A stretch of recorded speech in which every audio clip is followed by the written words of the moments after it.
El día de ayer hemos visto Lucas capítulo 15. Yo voy a volver a tocar el capítulo que hemos leído, por favor. Así que vaya conmigo a su Biblia, Lucas capítulo 15, y leemos desde el versículo 15, desde el versículo 1 en adelante. Son tres historias muy importantes, muy interesantes, que me gustaría que una vez más vayamos a leerla. Versículo 1 dice: se acercaban a Jesús todos los publicanos y pecadores para oírle. Y los fariseos y los escribas murmuraban diciendo: Este a los pecadores recibe y con ellos come. Entonces él les refirió esta parábola diciendo: ¿Qué hombre de vosotros, teniendo 100 ovejas, si pierde una de ellas, no deja las 99 en el desierto y va tras la que se perdió hasta encontrarla? Y cuando la encuentra, la pone sobre sus hombros gozoso. Y al llegar a casa reúne a sus amigos y vecinos diciéndoles: gozaos conmigo porque he encontrado mi oveja que se había perdido. Os digo que así habrá más gozo en el cielo por un pecador que se arrepiente que por 99 justos que no necesitan de arrepentimiento. Luego, la siguiente parábola de la moneda perdida. ¿O qué mujer que tiene 10 dracmas, si pierde una dracma, no enciende la lámpara y barre la casa y busca con diligencia hasta encontrarla? Y cuando la encuentra, reúne a sus amigas y vecinas diciendo: gozaos conmigo porque he encontrado la dracma que había perdido. Es moneda, ¿no? Así os digo que hay gozo delante de los ángeles de Dios por un pecador que se arrepiente. 11. También dijo: un hombre tenía 2 hijos. Y el menor de ellos dijo a su padre: Padre, dame la parte de los bienes que me corresponde. Y les repartió los bienes. No muchos días después, juntándolo todo, el hijo menor se fue lejos a una provincia apartada y allí desperdició sus bienes viviendo perdidamente. Y cuando todo lo hubo malgastado, vino una gran hambre en aquella provincia y comenzó a faltarle. Y fue y se arrimó a uno de los ciudadanos de aquella tierra, el cual le envió a su hacienda para que apacentase cerdos. Y deseaba llenar su vientre de las algarrobas que comían los cerdos, pero nadie le daba. Y volviendo en sí dijo: ¿cuántos jornaleros en casa de mi padre tienen abundancia de pan y yo aquí perezco de hambre? Me levantaré e iré a mi padre y le diré: Padre, he pecado contra el cielo y contra ti. Ya no soy digno de ser llamado tu hijo. Hazme como a uno de tus jornaleros. Y levantándose vino a su padre, y cuando aún estaba lejos lo vio su padre, y fue movido a misericordia, y corrió y se echó sobre su cuello y le besó. Y el hijo le dijo: Padre, he pecado contra el cielo y contra ti, y ya no soy digno de ser llamado tu hijo. Pero el padre dijo a sus siervos: sacad el mejor vestido y vestidle, poned un anillo en su mano y calzado en sus pies, y traed el becerro gordo y matadlo, y comamos y hagamos fiesta, porque mi hijo muerto era y ha revivido, se había perdido y es hallado. Y comenzaron a regocijarse. Y su hijo mayor estaba en el campo, y cuando vino y llegó cerca de la casa, oyó la música y las danzas, y llamando a uno de los criados le preguntó: ¿qué era aquello? Él le dijo: tu hermano ha venido y tu padre ha hecho matar el becerro gordo por haberle recibido bueno y sano. Entonces se enojó y no quería entrar. Salió por tanto su padre y le rogaba que entrase. Mas él, respondiendo, dijo al padre: he aquí tantos años te sirvo, no habiéndote desobedecido jamás, y nunca me has dado ni un cabrito para gozarme con mis amigos.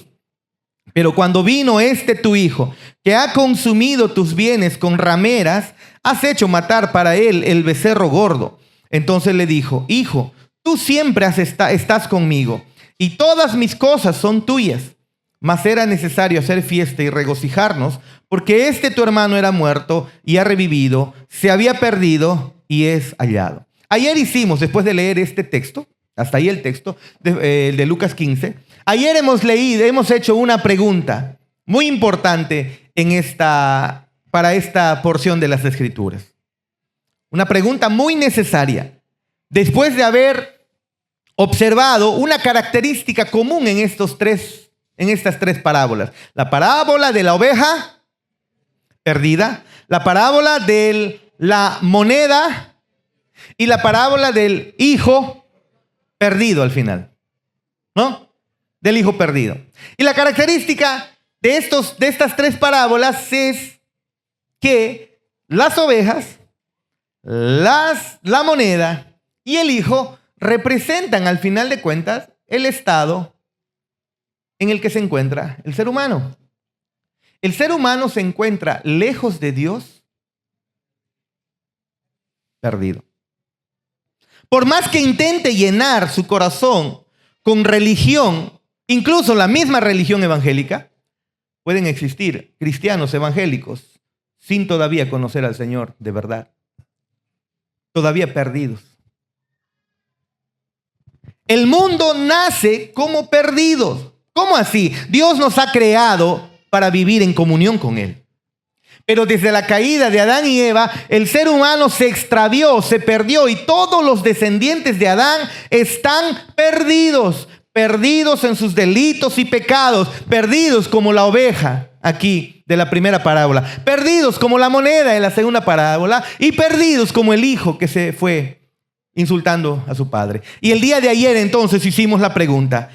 Si ya te has dado cuenta que la característica principal es que Jesús está reunido con gente pecadora, está reunido con publicanos, está reunido con personas perdidas. Él vino a buscar a las personas perdidas. La pregunta fue, ¿tú te identificas con los perdidos? ¿Crees tú que eres la oveja perdida, la moneda perdida o el hijo que se perdió? ¿Te identificas con ellos? Porque, ¿sabes? Por lo general las personas no se identifican con ellos. Las personas se identifican generalmente con las 99 ovejas. Yo, la perdida, no soy. Yo digo dentro del corral. No fuera del corral. Yo no soy perdida. Pero las Escrituras nos muestran claramente que tú, tus padres, tus tíos, tus amigos, tus vecinos, cada ser humano que nace en este planeta, nace en un estado de perdición. Es decir, perdidos. ¿Qué significa eso? Lejos de Dios, lejos de la comunión con Dios. Dios está enemistado con ellos. No, pastor, a mí me predican que Jesús es amor y que Dios ama a todo el mundo. Es cierto que Dios es amor. En nuestros discipulados hemos aprendido a distinguir el amor de Dios. Y cuando la gente se refiere al amor de Dios, piensa que es el amor de complacencia. Es decir, que Dios se complace con cada ser humano. Y la Biblia no dice que Dios se complace con cada ser humano. La Biblia dice, y hay versículos que lo sustentan, que Dios aborrece, odia, detesta al ser humano debido a su pecado. No, pero Dios es amor, ¿cómo va a ser eso? Es que justamente antes de entender el amor de Dios, necesitamos entender que Dios es santo. Y si Dios es santo y justo, la Biblia dice que Él no tiene comunión con el hombre pecador. Por lo tanto, Dios aborrece al pecador, detesta al pecador. Pero en medio de ese maravilloso amor que también Él es y tiene, Él ha enviado a su Hijo Jesús a morir por nosotros, para que cuando nos arrepintamos y creamos en Él, de ser enemigos de Dios, pasamos a ser hijos de Dios sin merecerlo. Por eso, lo primero que veíamos ayer es, y necesario para que puedas entender el cristianismo, es, ¿te identificas con los perdidos? ¿Crees tú que eres uno de los perdidos? ¿O eres tú uno de aquellos que, no, yo estoy en comunión con mi Dios? Cada vez que paso por el cementerio o por la iglesia, yo no le hago mal a nadie. Yo soy buena persona. La Biblia no dice eso. La Biblia dice que incluso el pastor que está predicando acá y el último que está al fondo, la hermana Anita, o es mi esposa, la hermana Anita, somos malvados. Somos malos. No, el estándar no somos nosotros. Porque si me comparo con el hermano Héctor seguramente es superior a mí. El estándar no somos las personas. El estándar es Dios. Nos comparamos con Dios y delante de Dios, cada uno de nosotros somos malos. Y la Biblia dice que merecemos la ira de Dios. Por eso, para que puedas entender el cristianismo y puedas entender por qué cantamos, por qué ponemos luces en este lugar para cantar, adorar, por qué nos sentamos a escuchar el mensaje, por qué nos comprometemos con esta iglesia, por qué se han bautizado, por qué han pasado al frente a dar sus testimonios con lágrimas en los ojos, por qué es que incluso han pedido iglesia, por favor recíbanme como iglesia y me someto a la autoridad de la iglesia. ¿Por qué es que las personas hacen eso? ¿Por qué muchos han hecho eso en esta iglesia? Porque ellos han entendido que estaban perdidos, y estas tres parábolas nos muestran justamente eso. Nuestro Señor estaba reunido ahí con pecadores, con publicanos, y vienen los fariseos y comienzan a cuestionarle, y Él les cuenta estas parábolas. Estas parábolas nos muestran cómo es que hay ovejas perdidas, y nuestro Dios se regocija cuando encuentra esa oveja perdida.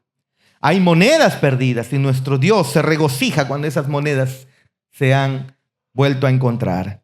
Hay hijos perdidos y nuestro Dios se regocija cuando ellos, una vez más, son hallados y encontrados. Es decir, Jesús buscó a los perdidos. ¿Quieres entender el cristianismo? ¿Quieres que te funcione la vida espiritual? ¿Quieres que después de tantos años de qué trata la vida cristiana? ¿Quieres que realmente debes entender en primer lugar que estás perdido sin Dios, estás lejos de Dios, sin comunión con Dios, estás perdido? Sí, tú que has venido hoy aquí y que tal vez todavía no conoces a Cristo y no te has arrepentido y no te has acercado a Él en oración, confesando tus pecados, clamando misericordia, déjame decirte que estás perdido. Eso nos enseña estas parábolas. Pastor, me estás ofendiendo. Me estás ofendiendo.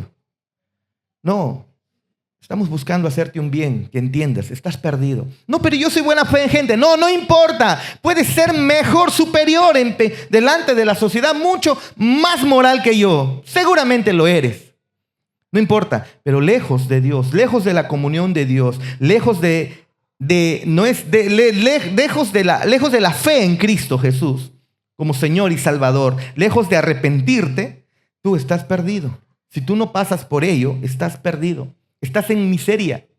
Tu vida es una vida que terminará en destrucción. Y eso veíamos el día de ayer. Hicimos esa pregunta. ¿Te identificas con los perdidos? ¿Lo haces? Si lo haces, clamas y dices, Señor, ayúdame, encuéntrame, corro a ti, como este hijo pródigo que regresa a su padre. La siguiente pregunta que me gustaría hacer en esta noche es, creo ya para los de la iglesia, cuando lees estas historias, ¿te identificas con el hermano mayor?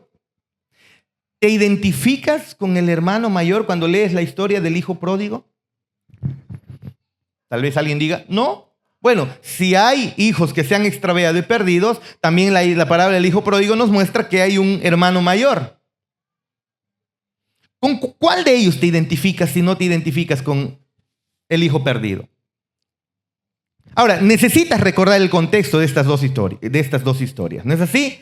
No solo había publicanos y pecadores ahí cuando Jesús comienza a narrar esto, ¿no? Vemos en el versículo 1 que ellos están ahí. Están estos publicanos, están estos pecadores, pero si comienzas a ver un poco más abajo, hay otros mencionados. Es los fariseos, los maestros de la ley, estaban murmurando, estaban renegando. Este recibe a pecadores, este recibe y come con pecadores, publicanos. ¡Qué barbaridad!, estaban diciendo.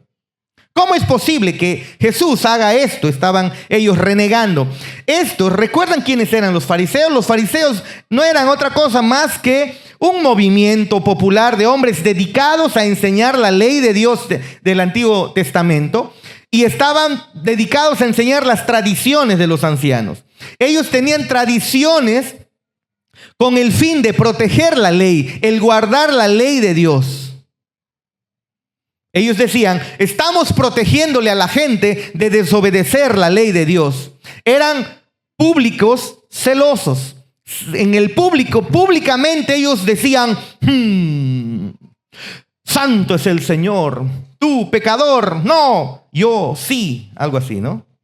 Ellos deseaban reconocimiento, ellos deseaban respeto, y una y otra vez. Y en los capítulos anteriores aquí de este capítulo 15 de Lucas, Jesús ya se había enfrentado a ellos, y a menudo se enfrenta a ellos por el valor de las personas que normalmente estaban marginadas entre los judíos de esa época. Eso está ocurriendo. Usted debe recordar, si puede en algún momento retroceder al capítulo 15, ¿no? Así que, por ejemplo, en Lucas 13 y de nuevo en Lucas 14, Jesús había sanado a los enfermos en sábado, y cada vez reprendiendo realmente a los fariseos por no apreciar el valor del sufrimiento. A los fariseos les importaba más el guardar la ley que el sufrimiento de las personas. Eso eran los fariseos. Así que ellos están aquí con Jesús. Y estas tres historias que Jesús cuenta fueron, creo, hermanos, en otro sentido, para ellos. Incluso más que para los recaudadores de impuestos y los pecadores que estaban ahí. Pienso que esta historia, nuestro Señor Jesús tenía muy bien en mente a estos fariseos. ¿Por qué? Ellos no se juntaban con recaudadores de impuestos, no se juntaban con pecadores. Y Jesús capta la actitud de estos hombres, si se da cuenta, en el hermano mayor de la parábola, última parábola que tenemos ahí en el capítulo 15. Capta la actitud de los fariseos a través del hermano mayor. Vemos en el versículo 2 a los fariseos murmurando ante la inclusión de pecadores en el círculo social de Jesús. ¡Qué barbaridad! Con rameras, con prostitutas, de repente están diciendo, con pecadores, con personas que nos han traicionado. ¡Qué maestro de la ley! Este no es ningún santo, este es un pecador igual que ellos, estaban diciendo estos hombres.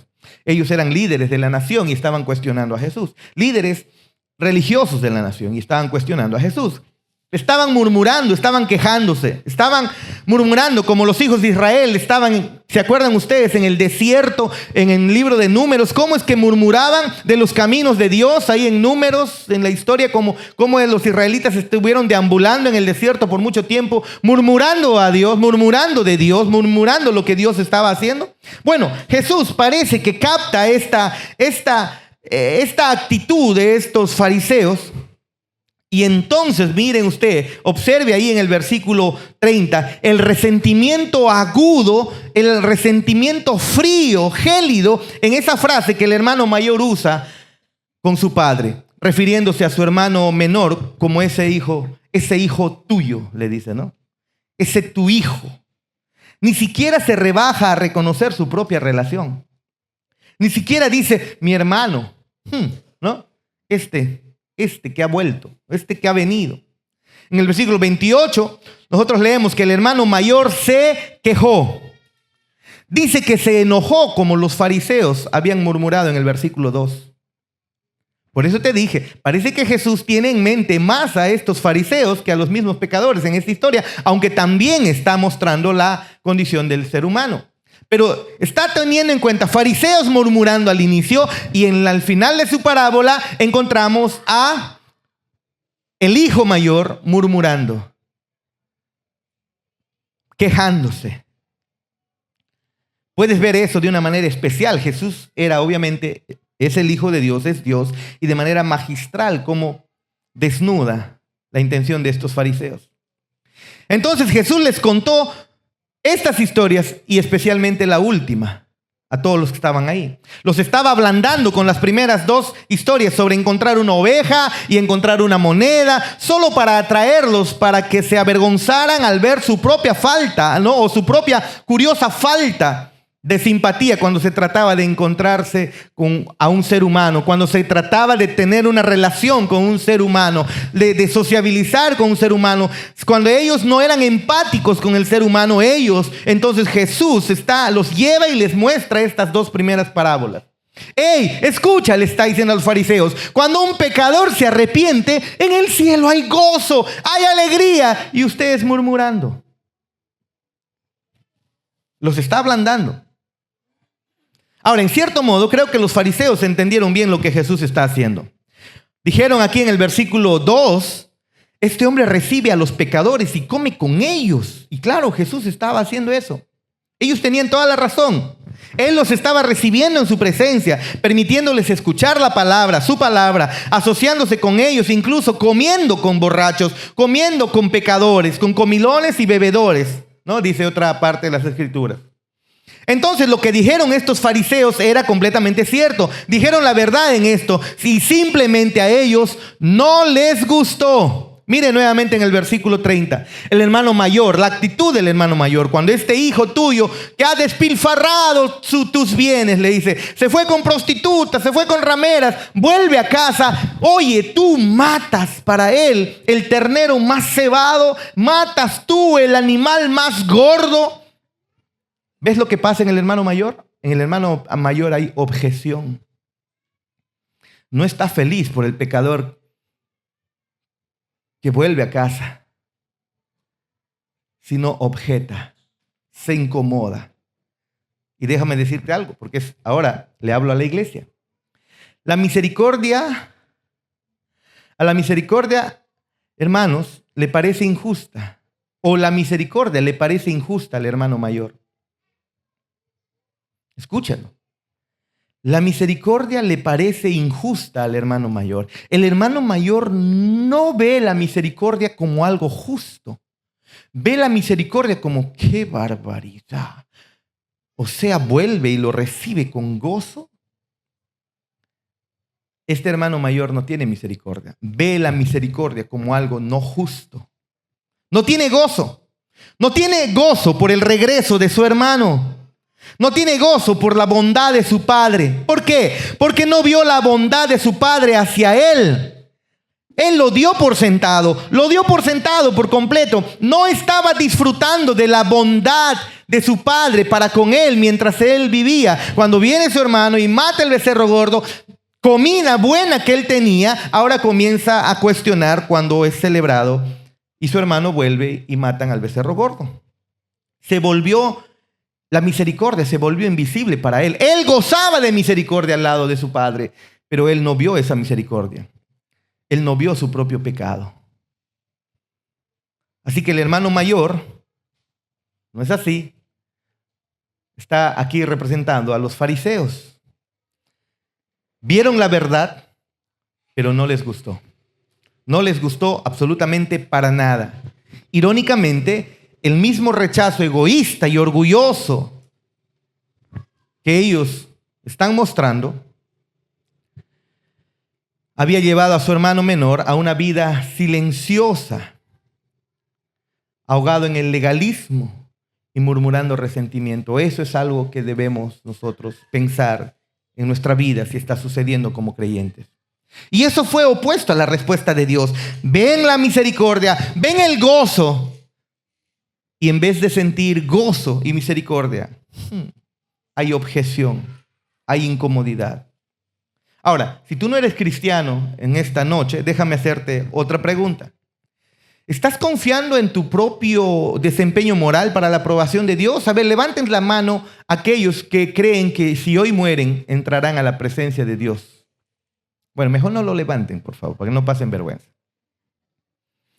Porque si tú estás confiando en tus obras para que Dios te acepte, si tú estás pensando que debes portarte bien y ser perfectito para que Dios te acepte, perfectito en el sentido con tus obras, déjame decirte que estás en serios problemas, porque ningún ser humano es perfecto. Por más que sea apóstol o pastor, ninguno de nosotros somos perfectos. Creo que hoy en la tarde decía, no sé si fue Yadao, y hoy me decía lo siguiente: entonces, ¿la murmuración es igual de pecado que alguien que está emborrachándose? Y la verdad, el asunto es que uno de ellos es mucho más camuflado y pasa desapercibido, pero es pecado. Y nosotros, a los borrachos, borracho, pecador, y al que murmura, y al chismoso. A veces venimos delante de Dios pensando que tenemos justicia, una justicia propia. Y yo te pregunto a ti, ¿confías en tu propio desempeño moral para que Dios te apruebe? ¿Crees que estás bien delante de Dios? ¿Crees que estás viviendo una vida lo suficientemente buena como para que Dios te acepte? y te acepte cuando mueras, porque si tú crees que si hoy mueres, Dios te dice, y San Pedro, ¿no? Como esa idea que tienen que San Pedro está arriba esperando a aquellos que mueren. Falso, completamente falso, pero tomemos esa idea que tienen, que San Pedro arriba te abre la puerta. A ver, ¿quién viene por acá? A ver, Cristian. Ah, ya, Cristian, acá está. Pasa al gozo de tu Señor, ¿no? Si tú piensas que al morir hoy, a través de la persona que eres, no eres mala y Dios te va a aceptar en el cielo, déjame decirte que estás equivocado. Dios no acepta a las personas por ser buenas o más buenas que otras, o más malas que otras. No es así. Una vez más, te pregunto, ¿es tu justicia algo en lo que tienes tanta confianza? ¿Son tus obras en las cuales confías para acercarte a Dios? Te animo que abandones esa idea. Abandónalo por completo. No puedes hacer eso más de lo que tú pudieras llevar un peso de 100 kilos y que te pidamos que lo lleves hacia la puerta y no tienes brazos ni piernas. No puedes hacer eso. Tú no puedes justificarte delante de Dios. Hermano o amigo, Jesucristo es el único hombre verdaderamente justo. Solo hubo un hombre justo en la tierra y ese es Jesús. Y se entregó a sí mismo por los injustos. Se entregó por nosotros. Cristo ha actuado con misericordia para con nosotros, que siendo aún pecadores, murió por nosotros en una cruz. ¿Para qué? Para que a través de su muerte nosotros seamos perdonados los que hemos creído en Él. Él no solamente ha vivido una vida por nosotros, sino que ha muerto. La muerte que tú y yo merecíamos, la murió Él. Así que si te vas a acercar a Dios con tus propias obras, déjame decirte que estás perdido. Acércate a través del arrepentimiento y fe en Jesús, creyendo que sobre Él, Dios ha castigado tu pecado.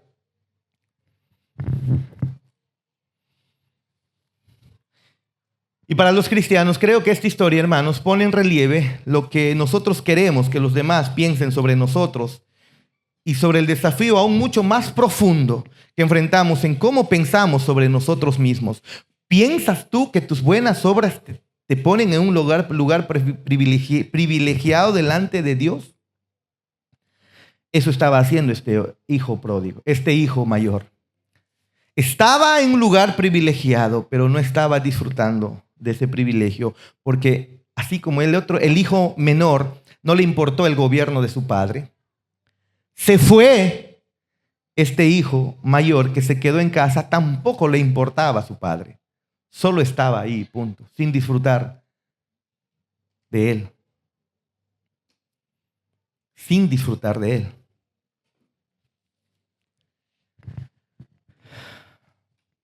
Cuidado con la autocomplacencia. Cuidado con ello. Cuidado con el orgullo de creerte superior a los demás solamente porque tal vez la gente te ve mucho mejor. No hagas eso. Recuerda que fue un orgullo legalista lo que llevó al hijo mayor a rechazar a su hermano arrepentido y también a rechazar a su padre. Que no seamos nosotros como iglesia así. Así que hermanos y hermanas, seamos agresivos en abordar nuestro propio pecado en vez de estar pensando en los pecados de los demás. Pregunta, ¿te resulta más fácil concebir que Dios te salve a ti que a alguien por quien has estado orando durante tanto tiempo? ¿Crees que tú mereces más salvación que otras personas? Si tú estás pensando eso, ¿de dónde sale esa idea? No, tú no mereces más salvación que nadie. Tú mereces la condena igual que yo. Y Él nos ha salvado. Y cuando un pecador vuelve, cuando un pecador se arrepiente, lo que nosotros hacemos es gozarnos de alegría, porque un pecador se ha arrepentido. Ahora, volviendo a la parábola, a esta última parábola, el hermano mayor, los fariseos vieron la verdad, pero no les gustó para nada. Y eso fue opuesto a lo que la respuesta de Dios fue para con nosotros. Él, cuando nosotros volvimos, se gozó, se alegró. Tercera y última pregunta. ¿Te identificas con los que celebran y se regocijan con Dios? Y creo que este es el tema de estas tres historias más que cualquier otra cosa. ¿Notaste que estas son las parábolas del gozo de Dios? Mira el versículo 5. Y cuando la encuentra, la pone sobre sus hombros gozoso, y al llegar a casa reúne a sus amigos y vecinos, diciéndoles: gozaos conmigo, porque he encontrado mi oveja que se había perdido. Os digo que así habrá más gozo en el cielo por un pecador que se arrepiente que por 99 justos que no necesitan arrepentimiento. Versículo 9. Y cuando la encuentra, hablando de la moneda, reúne a sus amigas y vecinas diciendo: gozaos conmigo, porque he encontrado la dracma que había perdido. Así os digo que hay gozo delante de los ángeles de Dios por un pecador que se arrepiente. Increíble, maravilloso, hermanos. En el centro del cristianismo hay un Dios que es perfectamente justo, que es nuestro juez, pero que se alegra en la acción de salvar. Se alegra cuando aquellos que han estado perdidos vuelven a su regazo, vuelven a su casa, a su presencia, vuelven como a la comunión con Él. Se regocija. Dios se regocija cuando los pecadores vuelven. Y es algo que nosotros como iglesia debemos hacer. Para nuestros amigos y hermanos o amigos que nos visitan por primera vez, si hoy tú decides volver tu mirada a Cristo, déjame decirte que hay más gozo en los cielos que el gozo falso que había ahí en Corazón Serrano, al frente de mi casa. La bullaza que me hacían, hermano, yo vivo al frente, ¿no?, de la cruz, ahí al fondo, ahí, y la bulla que llegaba desde los Laureles a mi oído. Parecía que estaban gozándose. No, hay verdaderamente gozo cuando un pecador regresa a Cristo arrepentido por sus pecados. Hay gozo. El Señor se alegra y se goza cuando tú regresas a la comunión con Él. Cuando nosotros caminamos lejos de la comunión con Él, lo que experimentamos es justamente el anticipo de lo que será el sufrimiento eterno. Hay depresión, hay angustia, hay soledad, hay vacío. Hay desesperación. No hay propósito en la vida. Para cuando estamos perdidos, nuestra vida es un desastre. Pero cuando Él nos encuentra, Él se llena de gozo y nos cambia la vida. Al comenzar a mostrarnos que Jesucristo es lo más importante.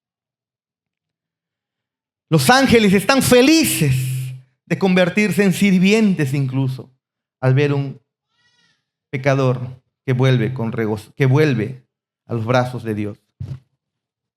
Recuerden que antes, en este evangelio, en Lucas, fueron los ángeles del cielo quienes cantaron: gloria a Dios en las alturas y en la tierra paz a los hombres en quienes descansa su favor. Fueron los ángeles quienes se regocijaron cuando vieron que Cristo se encarnó para salvar a los pecadores. Ellos no se estaban regocijando por la venida de su propio Salvador, porque ellos no tenían que ser salvados de nada. Ellos se estaban regocijando por la salvación nuestra. Ellos, al estar en comunión con Dios, se gozan cuando los pecadores vuelven, cuando Dios muestra su misericordia. ¿Tú haces eso? ¿Haces eso?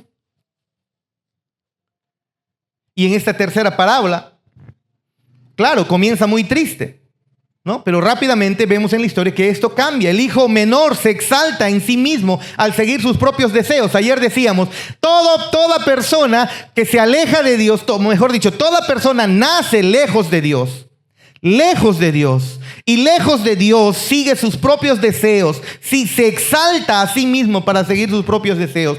Pero vemos en el versículo 17 esta frase que notamos anteriormente, ¿no? Volvió en sí, dice, y decidió levantarse y regresar a su padre y confesar sus pecados y pedirle que lo contratara. Volvió a su padre a pedirle que lo contrate. Padre, pecado contra el cielo y contra ti. Ya no quiero ser ni siquiera tu hijo y no me llames hijo. Contrátame como uno de tus jornaleros siquiera. Él entendió que volviendo a la casa de su padre, él encontraría de verdad vida. Vida que no se encuentra fuera de Dios. Si tú no tienes a Cristo en tu corazón, déjame decirte que tu vida es miserable.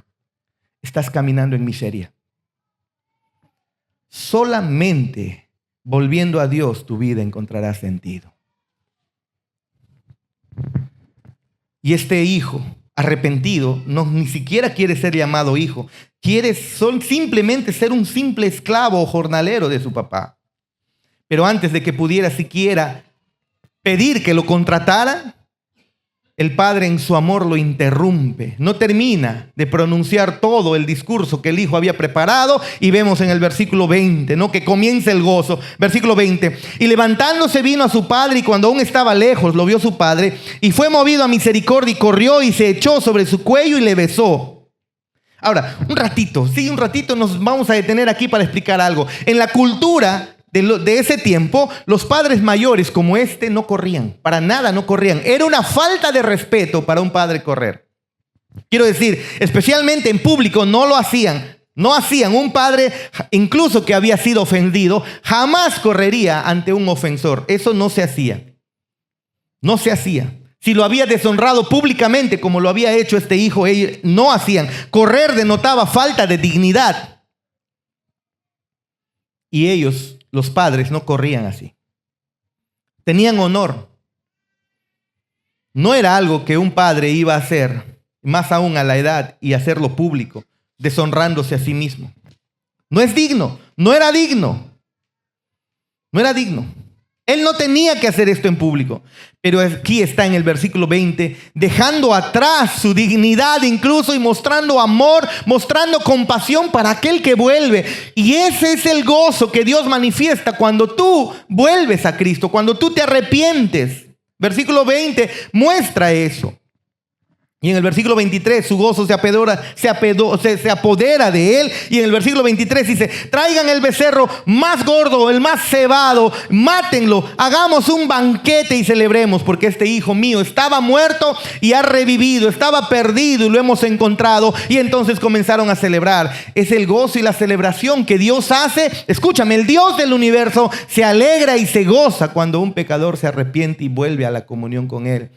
Es el gozo que tú le puedes producir hoy a Él y a sus ángeles si tú vuelves a comunión con Él. Pero cuando el hijo mayor le preguntó acerca de esto, Él explica en el versículo 32, teníamos que celebrar y alegrarnos porque este hermano tuyo estaba muerto y ha revivido. Estaba perdido y lo hemos encontrado.